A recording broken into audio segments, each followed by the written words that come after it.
security here, and particularly with reference to having domestic energy rather than dependent on foreign fossil fuel dictators. Chancellor of the Exchequer. I thank my honourable friend for that question, and he is absolutely right that economic growth has to be built on strong foundations, and that is the approach of this government. And indeed, our mission to make Britain a clean energy superpower is consistent with that, because if we can wean ourselves off fossil fuels and dictators for oil, then we will be more secure in our economy because we do not have to import so much from overseas. Dame Harriet Baldwin. Thank you, Madam Deputy Speaker. And it's good to see the Chancellor back from China, and it's good to hear her reiterate that growth is her #1 mission, because we haven't had any growth since her budget. And I just would like to ask the Chancellor today, because accepting responsibility is the first step in solving a problem, will she accept that her budget last October has caused business confidence and growth prospects in this country's economy to plunge? I thought for a moment that the honourable lady was going to apologise for Liz Truss's mini-budget, maybe on another opportunity. Thank you, Madam Deputy Speaker. I thank the Chancellor for raising the case of Jimmy Lai. I hope the government will in future as well press on the case of pensions owed to BNO constituents of Early and Woodley and across the UK who have moved here from Hong Kong. I was surprised to hear the Shadow Minister advocate the kind of knee-jerk responses to intraday movements in market prices. It's this kind of short-termism, I would argue, Madam Deputy Speaker, that has led the party opposite to have 5 Chancellors in only 4 years. Can our Chancellor reassure us that she will not be misled by such short-termism and instead keep her focus on the long-term ambitions of our government to raise living standards and to raise growth? Chancellor. The honourable lady, my honourable friend, is absolutely right. And there has been global movements in international markets in the last week or so, and those have been global in nature. But in the UK, we must do what we can, and that's why I've reiterated today my commitment to the fiscal rules that I set out in the budget in October, and reiterate that growth is the #1 mission of this government. Growth built on stability, which came through securing the public finances, through investment, including through the National Wealth Fund and GB Energy, and reform of our pension system, our planning system to make it easier to build in Britain, getting people back to work and reforming our pension system. This government is cracking on after 14 years of failure from the party opposite. Esther McVeigh. Did the Communist Party of China tell the Chancellor she was doing a good job running the UK economy or a bad job running the UK economy when she was there? I wasn't seeking assurance from any foreign government of the performance of this government. What I was seeking to do, and what I achieved in China, was getting tangible outputs for British businesses trading overseas, helping create more good jobs, paying decent wages here in Britain, something that the party opposite absolutely failed to do in 14 years. Tim Rocker. Madam Deputy Speaker, can I thank the Chancellor for her statement, and I particularly welcome the fact that she raised the issue of Jimmy Lai and human rights in Beijing. I think that's really, really important. After 14 years of inconsistency on China by the party opposite, does she agree with me that we need a cross-Whitehall strategy and a pragmatic approach? I think what is really important is that we take decisions in the national interest for Britain. And to take decisions in the national interest, that does mean engaging with our trading partners all around the world, which is why, since being appointed as Chancellor, I've been to Brussels to reset our relations with the European Union, as well as being in Washington and New York to welcome investment from overseas. And that's why I was in China, securing £600 million worth of benefits for UK businesses doing business in China. Stephen Flynn. Thank you, Madam Deputy Speaker. Will the Chancellor of the Exchequer do what the Prime Minister refused to do yesterday and rule out future spending cuts? Chancellor. I'm not going to write 5 years' worth of budgets in the first 6 months of Labour government, but I'm absolutely committed to meeting the fiscal rules that I set out in the budget October, because we know what happens when governments lose control of the public finances, and that is they crash the economy and end up on that side of the House. John Grady. I'm obliged, Madam Deputy Speaker. The Chancellor may be able to learn a bit about emergency spending cuts from the Scottish Government in Holyrood, which has had 3 years of emergency spending budget cuts. Would the Chancellor agree with me that it's essential to engage with a large economy like China so that we can export our brilliant financial services sector and whisky from Scotland? And in the real world, we have to trade with large economies like China. Chancellor. I thank my honourable friend for that question, and many of the benefits that we secured last week were for the financial services sector, and both Edinburgh and Glasgow are important hubs for financial services in the UK. Businesses like Aberdeen and Standard Chartered, who were on the delegation with me last week, have welcomed the tangible benefits that will result in more jobs and more economic prosperity for Scotland and across the United Kingdom. Martin Vickers. Thank you, Madam Deputy Speaker. It has been reported that whilst in China the Chancellor was going to meet the owners of British Steel. Many of my constituents work at the Scunthorpe Steelworks. Is she able, whilst I appreciate ministers may not have reached final decision on this, is she able to give any optimism to my, any reassurance to my constituents that she has had constructive engagement? Chancellor. My right honourable friend, the Business Secretary, has met Mr Lee from Xingye on a number of occasions. Talks are ongoing, but I'm not able to provide an update on that today. Preet Gill. Thank you, Madam Deputy Speaker. The Chancellor has only my admiration and support for the tough decisions she is taking to fix the fundamentals. And while this week's members opposite were carping about the Chancellor's whereabouts, she was having serious discussions with the world's second largest economy, securing access for UK firms. Isn't it clear that only one side of this House is serious about growth?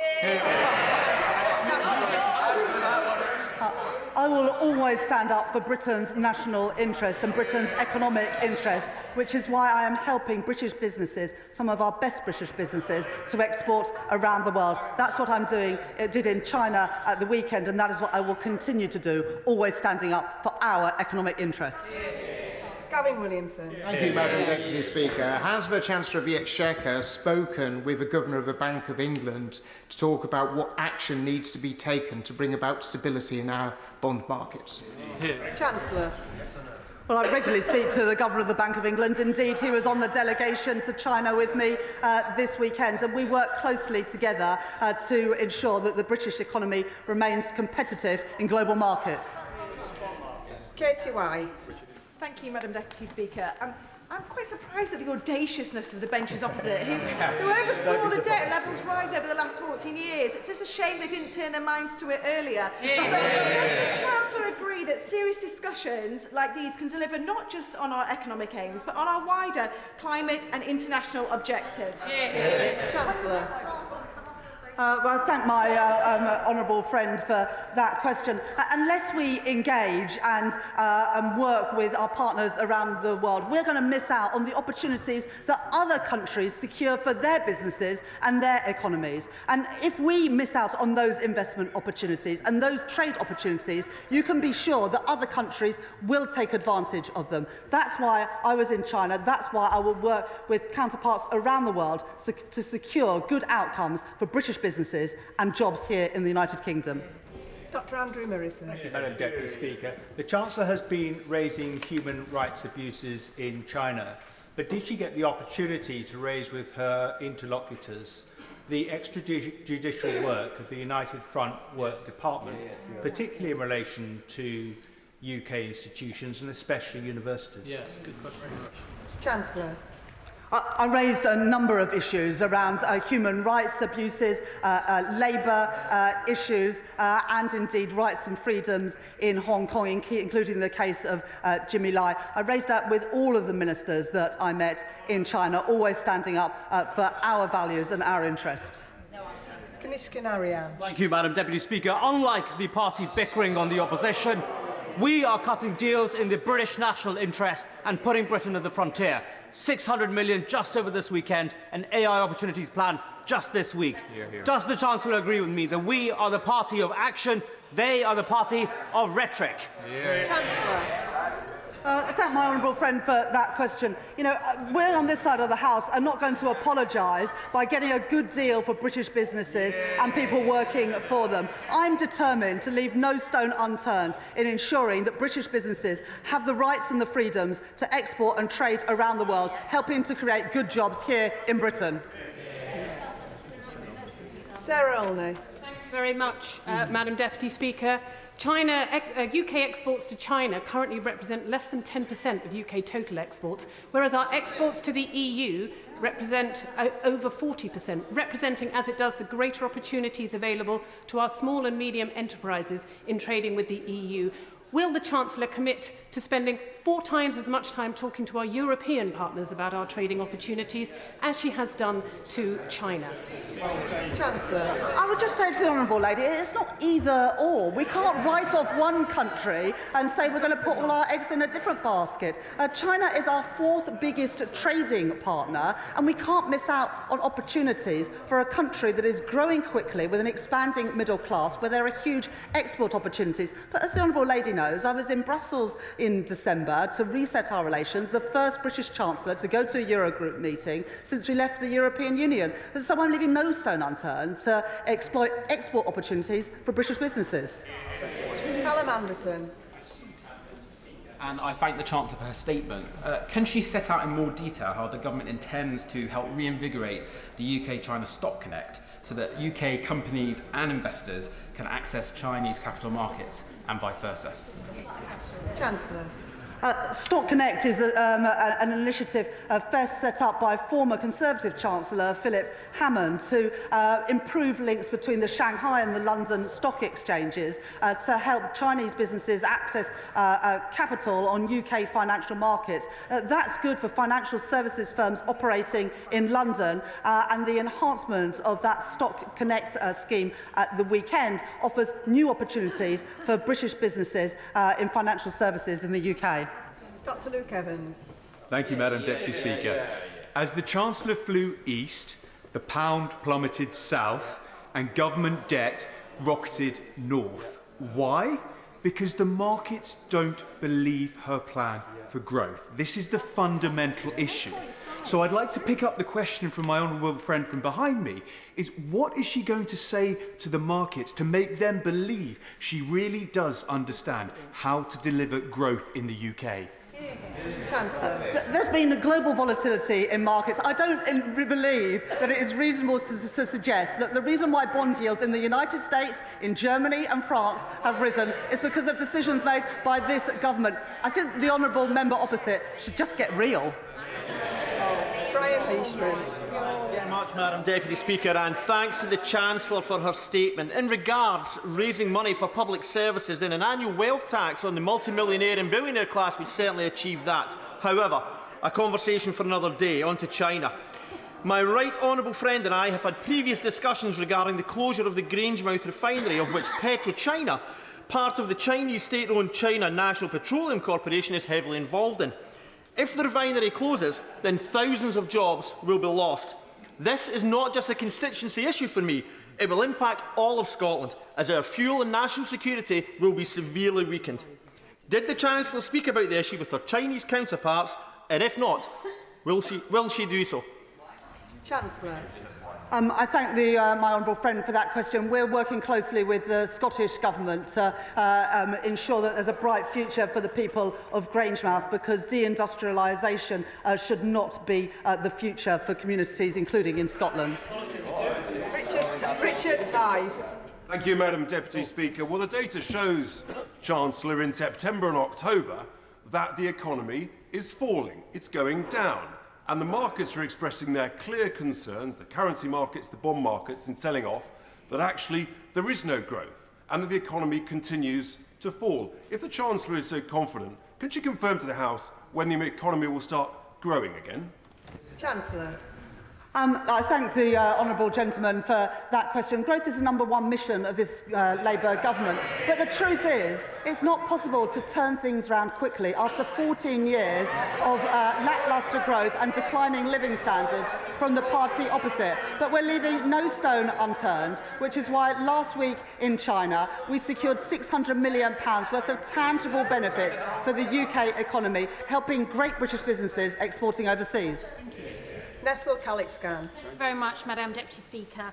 Does the Chancellor agree with me that developing our economic and trading relationships with other nations is one of many important levers? And alongside that approach, public investment, planning reforms, and the absence under the Conservative government of industrial strategy, which was problematic, will be returned under this government so that we can see economic growth. Chancellor. The best way to grow an economy is to boost investment in an economy. And the truth is, under the Conservatives, we were the only G7 economy where investment stood at less than 20% of GDP. That is the inheritance that this party was bequeathed by the party opposite. And we're beginning to turn that around by the creation of a national wealth fund to leverage in private sector investment, planning reform to get Britain building again, and pensions reform to unlock £80 billion of investment to help small and start-up businesses to grow. We're turning things around after 14 years of failure from the party opposite. Paul Holmes. Thank you, Madam Deputy Speaker. While the Chancellor was in China securing her measly £600 million, borrowing rates reached the highest that they have been since 2008. And in 2023, she said her budget would be a budget with real ambition to fix the foundations, a budget that would rebuild Britain. How's that going when her mess has caused the borrowing to be the highest it's been since 2008 and making real working people in this country suffer? Chancellor. I'm not sure if the honourable gentleman follows global financial markets, but borrowing costs for countries around the world have increased. But what we saw under Liz Truss's mini-budget was something unique to the United Kingdom, where it was just UK markets affected because of the decisions by the party opposite. Chris MacDonald. Thank you, Madam Deputy Speaker. It's great to see our Chancellor of the Exchequer working with international business and winning investment for the UK. Yeah. Does she agree with me that whilst the party opposite were happy to sell out our heavy industry to China, leading to the end of steelmaking in Teesside after 150 years, our industrial strategy is delivering investment in steel, in chemicals and life sciences, in Stockton North, in Teesside and across the UK? Yeah. Chancellor. The National Wealth Fund created by this government is to get investment into industries like carbon capture and storage, green hydrogen, ports, and indeed in steel. And we were really pleased at the end of last year to be able to announce investment in carbon capture and storage in Merseyside and Teesside, securing billions of pounds of investment into those economies and securing many thousands of jobs. Luke Murphy. Thank you, Madam Deputy Speaker, and I thank the Chancellor for her statement. I do think it's worth reminding the House that under the previous government, business investment fell to 28 out of 31 OECD countries, lower than Latvia, Slovenia and Hungary. Could the Chancellor set out how our industrial strategy is going to overcome this terrible legacy on business investment left by the party opposite? Chancellor. Well, one of the reasons for such poor investment and the lowest investment out of all the G7 economies is because our planning system makes it so hard to get anything done in this country. And that's why the planning and infrastructure bill that's being brought forward by my right honourable friend, the Deputy Prime Minister, will turn that around, making it easier to invest in transport, in digital, in housing and so much more. That is the way to get our economy growing after 14 years of failure. Carla Lockhart. Thank you, Madam Deputy Speaker, and can I thank the Chancellor for her statement. China, New York, Washington, Toronto and Brussels to build economic relationships, yet won't take time to speak with the Ulster Farmers Union, the NFU, the Farmers Union of Wales, the NFU Scotland, to hear first-hand the devastating impact that her death tax is going to have on family farms and small businesses. When will the Chancellor realise, no matter what deals she does around the world, and I welcome them, Rome is burning around her. Agriculture is the backbone of our economy, and therefore will she commit to meet with me on behalf of the thousands of farmers whose farms are going to be decimated by her death tax? Chancellor. I've had the opportunity on a couple of occasions now to meet the First Minister and the Deputy First Minister from Northern Ireland, and I'm sure that my right honourable friend, the Environment Secretary, would be happy to meet with colleagues from Northern Ireland. But the truth is, Madam Deputy Speaker, we inherited a £22 billion black hole in the public finances from the party opposite, and to ensure that we can stabilise our public finances, we had to make difficult decisions on taxes. And at the moment, we hear from the party opposites they don't like the increases in taxes, but they want the increases in public spending. Well, Madam Deputy Speaker, you can't have it both ways. Polly Billington. Thank you, Madam Deputy Speaker, and I welcome my right honourable friend's statement. Could she elaborate further how this visit and the discussions she has started are not just consistent with, but are a vital part of the government's approach to China? Cooperate where we can, compete where we need to, and challenge where we must. Chancellor. I thank my honourable friend for that question. This was the first economic and financial dialogue between our two countries since 2019, and since then other countries around the world have continued to engage with China, securing tangible benefits for their economies. I don't want UK businesses and people working in our country to miss out, and that's why this weekend we secured £600 million worth of tangible benefits for businesses exporting to China, therefore helping to create more good jobs, paying decent wages in our country. Nick Timothy. Thank you, Madam Deputy Speaker. I'm slightly worried that investors will be watching this statement and wonder what planet the Chancellor is on. She just said that she's investing in transport infrastructure. She's actually cutting transport capital budgets. She has previously said she wants only one budget a year, and the March statement is billed only as a fiscal forecast. Can she rule out any new tax rises or departmental spending cuts in the March budget, in the March statement, or will the fiscal forecast become an emergency budget? Chancellor. We've committed to have just one budget a year to provide businesses with the certainty that they need to invest. So we will have an update from the OBR in March. But I can also give this commitment. I set out, as I've already said, the fiscal rules that we will balance day-to-day spending with tax receipts, and we will get debt down as a share of GDP within the forecast period. And we will continue at all times to meet those fiscal rules. Tony Vaughan. Thank you, Madam Deputy Speaker. May I congratulate the Chancellor on unlocking £1 billion of value for the UK economy, which would not have been unlocked if she hadn't gone to China. Exactly. Does she agree with me, though, that the government's decision to thwart UK-China relations, which was much needed, is reaping dividends now, and that while also allowing us to press China on difficult issues, including human rights and labour standards? Chancellor. I thank my honourable friend for that question, and that's exactly right. We managed to secure tangible benefits for the UK economy and British businesses exporting. At the same time, we were able to make and raise difficult issues that we would not be able to raise if we weren't engaged. That's the benefits of being able to engage. You get the benefits and you can raise those tricky issues. Dave Dugan.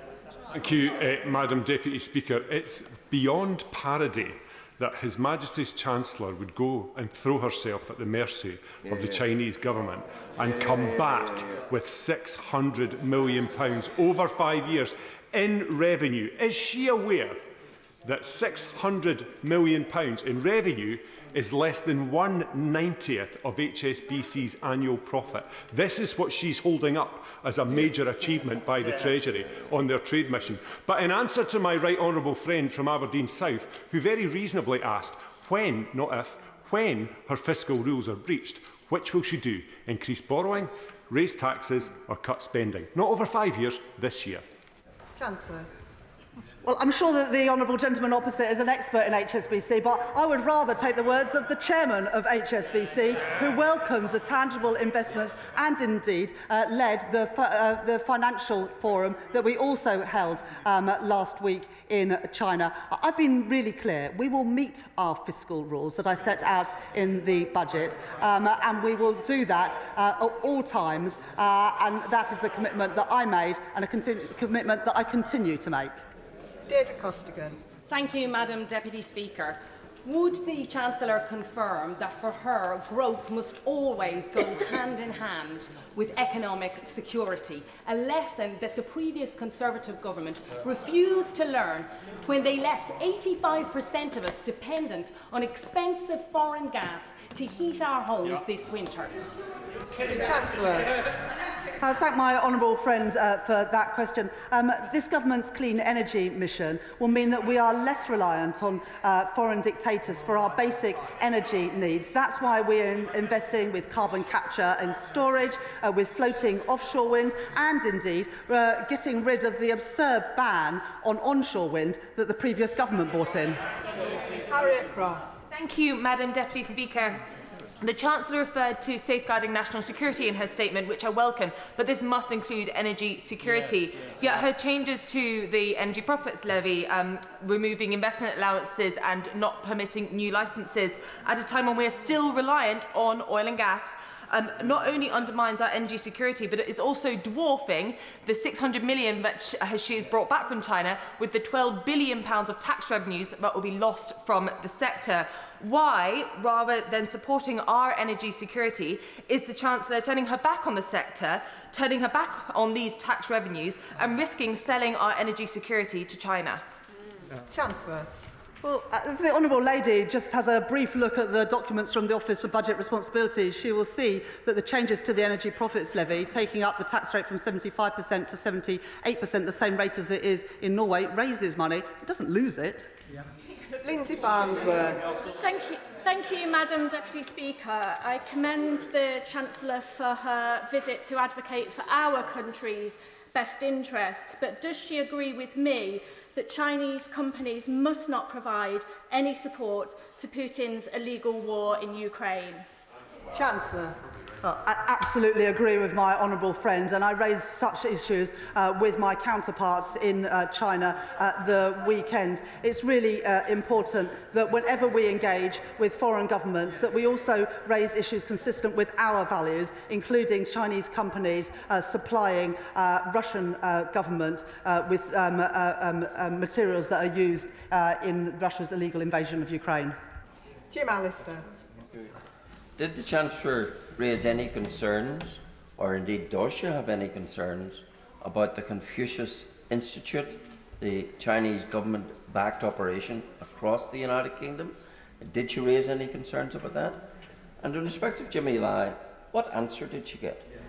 Chancellor.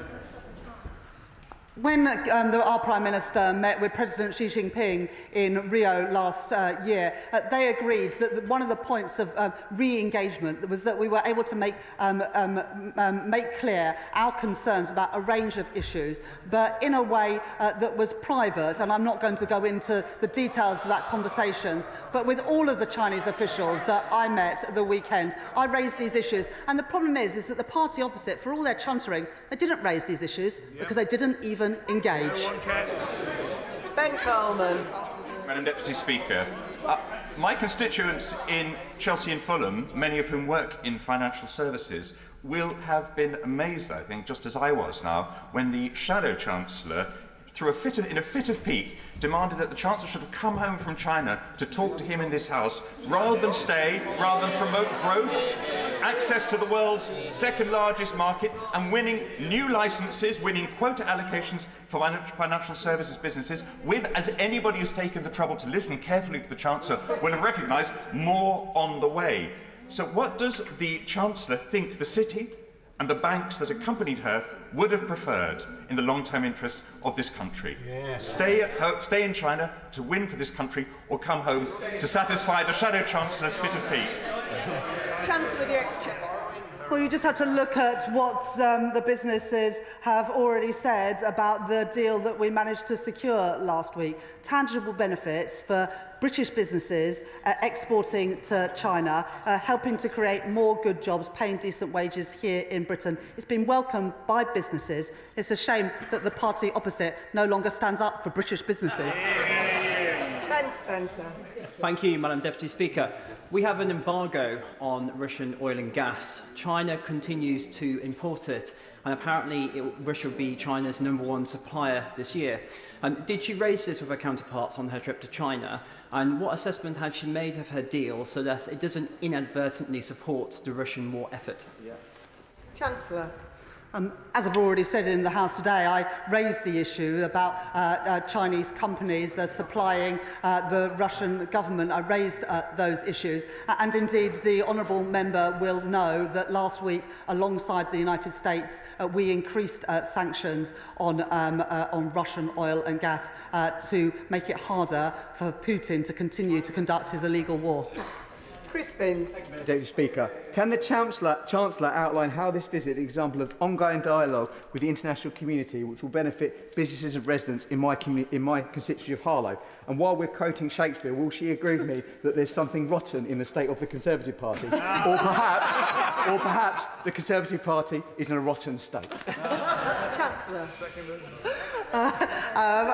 I'm glad that my honourable friend has used the 50 minutes of this statement to come up with such a good line. Look, my honourable friend is absolutely right that many people working in Harlow work in the financial services sector and will very much welcome the enhanced licences and quotas and licences, incidentally, that many other countries and their banks already have because their governments have engaged with China. Those are opportunities that we've missed out on in Britain for far too long because for 6 years we failed to be involved in an economic and financial dialogue whilst other governments cracked on and made sure that they supported and stood up for their national interest.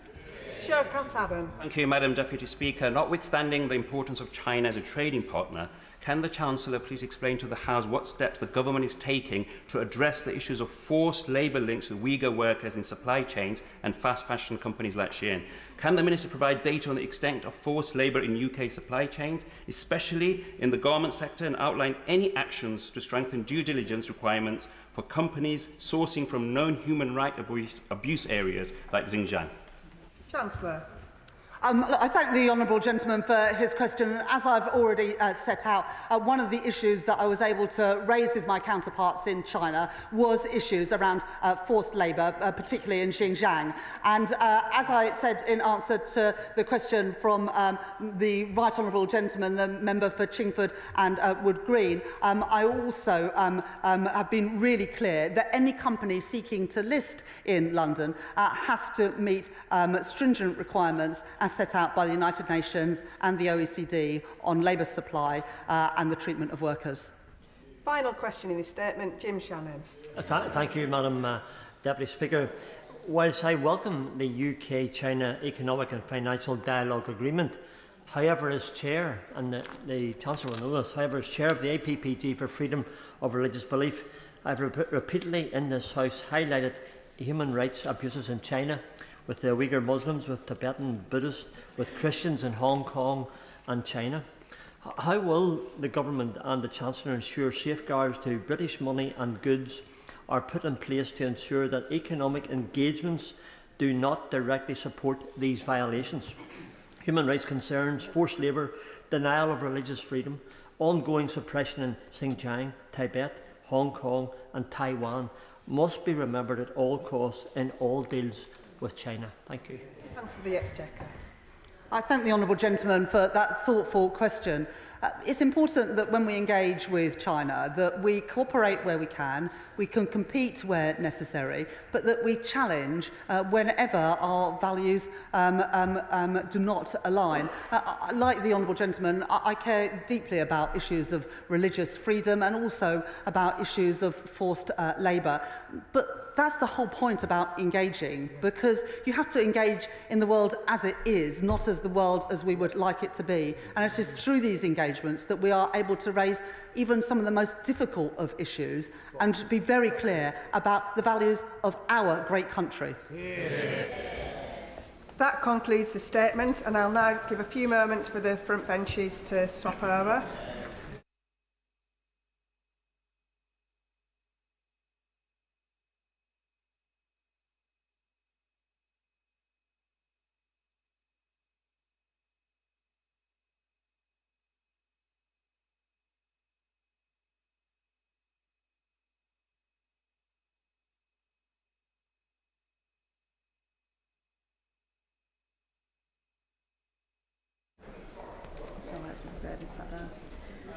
We now come to the 10-minute rule motion. 10-minute rule motion. Joe Morris. Thank you, Madam Deputy Speaker. I beg to move that leave be given to bring in a bill to require the Secretary of State to conduct a review of the contribution of community energy to the Government's 2030 Clean Power Mission. The Green Power Mission and climate policy more generally is what brought me into politics. Ensuring that we have a world that is economically, ecologically and environmentally viable for future generations is one of the reasons that I'm privileged to stand in this House today and one of the reasons that many people across that constituency put their faith in me. I want to thank local climate groups such as the Hexham Climate Cafe, the North Tyne Climate Action Group and Sustain